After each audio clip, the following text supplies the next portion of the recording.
What is up, guys? Welcome back to the channel. Hope you're having a wonderful day. Today we're going to be going over my Genessa time lock build.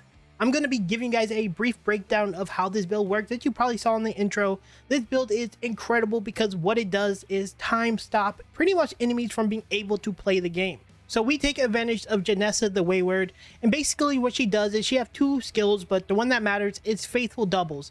She will summon a Faithful Double which performs a weapon attack and then vanishes. You will eventually be able to get this to a point where they will perform multiple attacks, and the main draw of this skill setup is around what the Phantoms can do. The main skill that matters the most in this entire setup is called Distraction. Every time you put a level into this, what this does is give a chance for your Faithful Doubles whenever they are attacking an enemy to be aggroed. At level 1, this is 50% chance. At level 2, this is 80% chance. And then once you get to level 3, enemies that are struck and killed by this Faithful Double will actually inflict stasis on them, giving them 15 stacks of stasis, which is actually pretty synergistic to this build.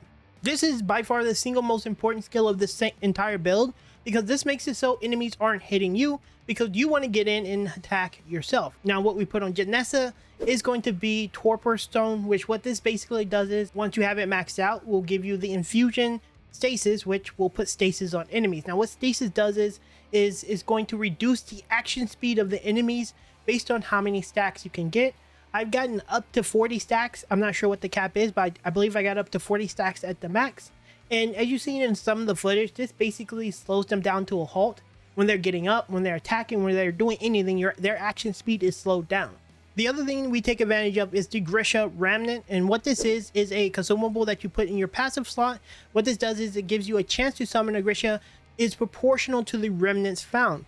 In this current moment, we have 15 available, meaning we have a 15% chance on attacking to summon these guys. Now the beautiful things about these guys is these illusions will actually CC enemies, and seeing that we use a fast attacking weapon, the Axatana, this means that we have a 1 in 6, 1 in 7 is like about in the middle, 1 in 6.5 chance to actually summon one of these guys who once again will control them. So the core design behind this build is we send out our illusions, which will aggro and basically control them. We will hit them with our sword to have stasis, which will put some control on them, and then we summon these guys as we're hitting, which will knock them around, once again controlling them. All right, so now that you guys have a better idea of how the build works, let's go over the individual parts.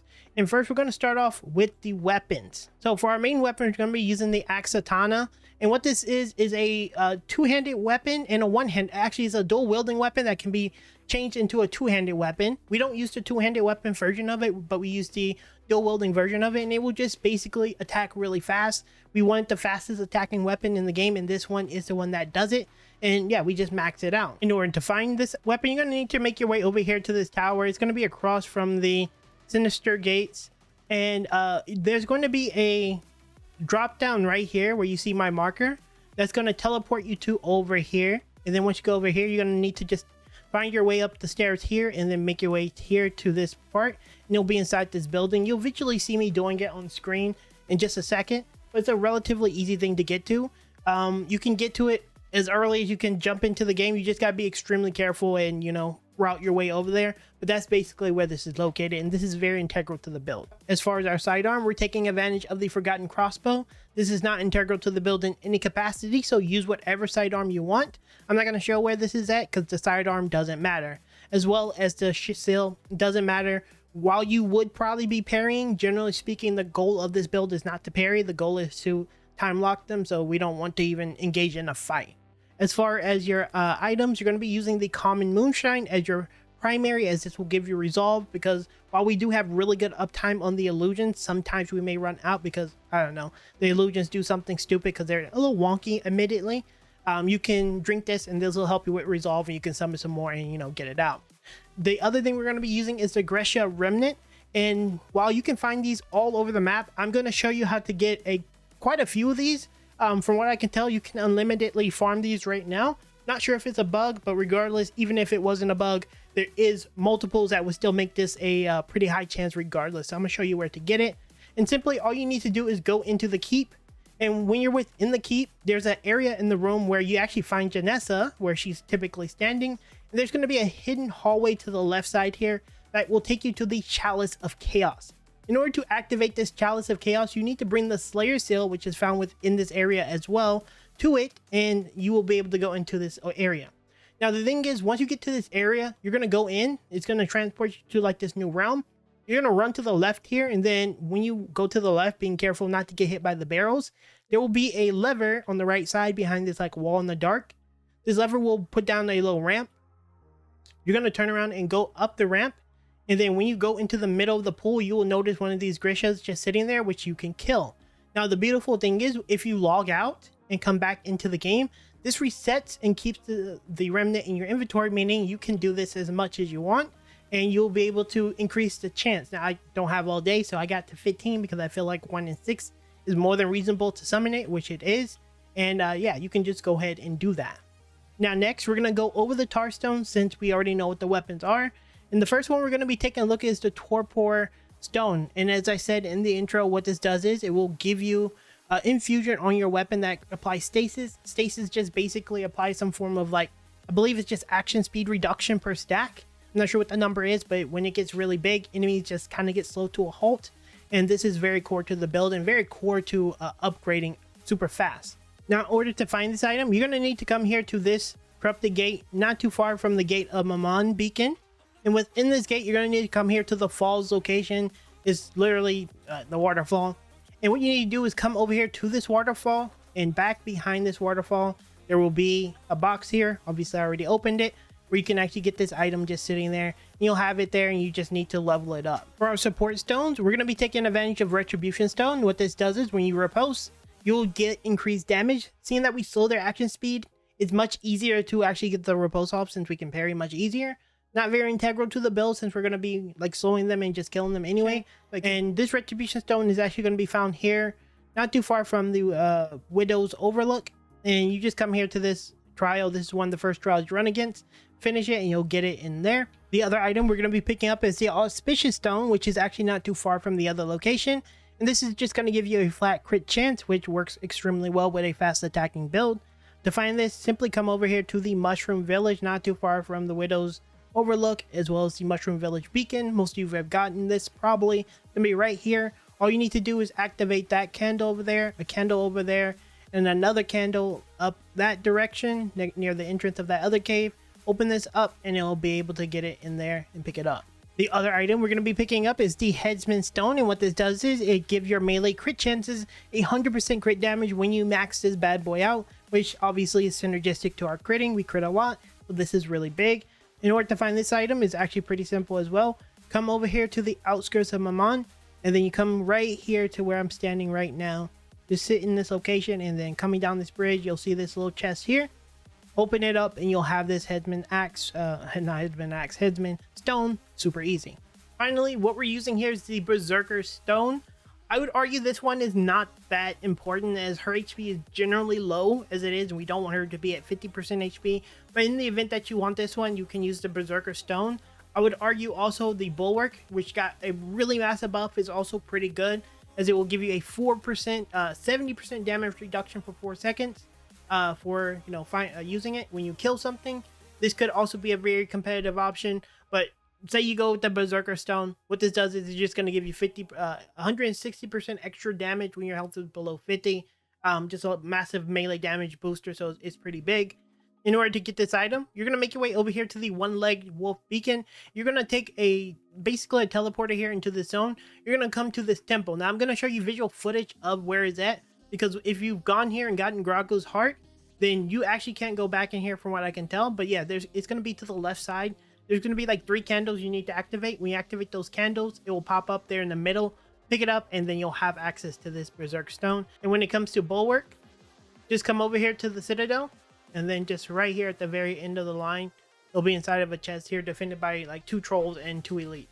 So it's a little tough to get to, but you should be able to get it. Finally, the single most important, I would say these are actually equally important, the Duality Stone and the Torpor Stone. But the Duality Stone, and what this does is, when you put it on your weapon, you fully max it out. This makes it so your light attacks will do double the strikes, which is absolutely absurd, and I have no clue what the team is thinking, because this is OP. But yeah, Duality Stone will just double basically your light attack damage. It's ridiculous. Pretty self-explanatory. In order to find this item, you're going to come over here to the Noctine Gate. and then go into the Ravaged Tomb dungeon. Now it's a fairly simple dungeon, though a little dangerous. Just go in there, crack it open, and pick it up. Super easy to get. All right, next let's go over the skills so you have a good idea of what to expect and what you need. First line, you're going to need augmentation. What this does is it makes it so that your faithful doubles cost is reduced by 25% at level 2, and then your faithful doubles will generate resolve on damaging an enemy. Since they're going to be distracting enemies and you're going to be hitting, and they're going to be hitting, you're going to get resolve sustained, and you should be able to almost always keep your resolve up so you can keep summoning them to pull aggro. Under the second line, you're going to get affinity, and this is just going to increase the amount of attacks they do as well as the amount of damage that the faithful doubles do. As soon as you get as many points as you can, just max this out. But the other stuff is a little bit more important, so keep that in mind. But you want to max affinity out when you can. I got 2 points into this since I can get additional attacks from it. Then on the second line, we're going to get instigation, and what this does is all your faithful doubles will summon with 10 warp, and all a warp does is just gives you attack speed. You could go for the other stuff, but I think 1 value point is enough here. On the third line, this is easily the most important part of the entire build, and without this build cannot function. This is distraction. As I said in the intro, this makes it so that when you summon your faithful doubles, this will give them a chance for the enemies to go ahead and attack them. Since you can summon up to 5 without attacking, this means that it's pretty much guaranteed since you have 80%. And then whenever you get to max this out, when you get 3 more points, this will put stasis on the enemies when they hit them. So you're going to have 5 of them hitting them with up to 75 stasis just from the faithful doubles themselves. Plus what you apply, you'll just basically stun lock them. This will take the build to the next level. The last thing you're going to need is to pick up impetus. Not that important, but 1 value point is pretty okay if you have a really good skill on your weapon. Other than that, nothing else matters. All you need is, like, I don't know, 12 skill points in this build, 14 skill points in this build is online. With that said, that's pretty much it for the build. If you guys have any comments, questions, or concerns on how to put this build together or how to play it, feel free to leave them down in the comments. I'll do my best to answer all your questions. As I said in my previous video, I'm going to basically cut out the ultimate guide where I showed where to get every single shell and put it in this video, so it may be a little weird, but regardless, it's going to have it at the end of the video, so go ahead and watch it if you need to find Genessa.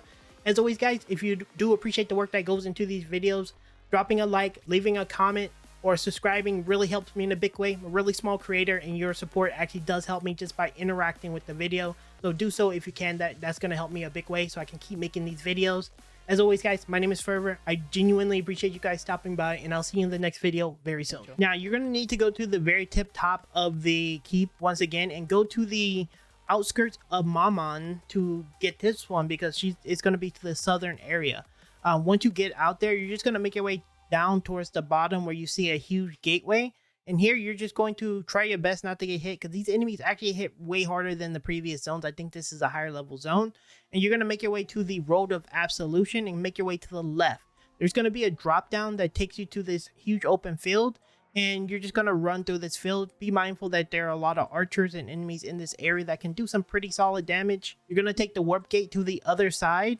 And then you're going to go up the stairs. This is going to take you to a brand new region that looks really cool. But you're going to go up the stairs. There's going to be 2 sets of stone stairs. And then you're going to go here and you'll see a huge wall called the Revenant Graves. And as you walk to the, I believe, the second wall, there will be a chalice there that you need to take. That's going to teleport you to a new region. Now, I have put out a video the other day that goes over a bunch of weapons. But I use the axe a lot because it has insane stagger.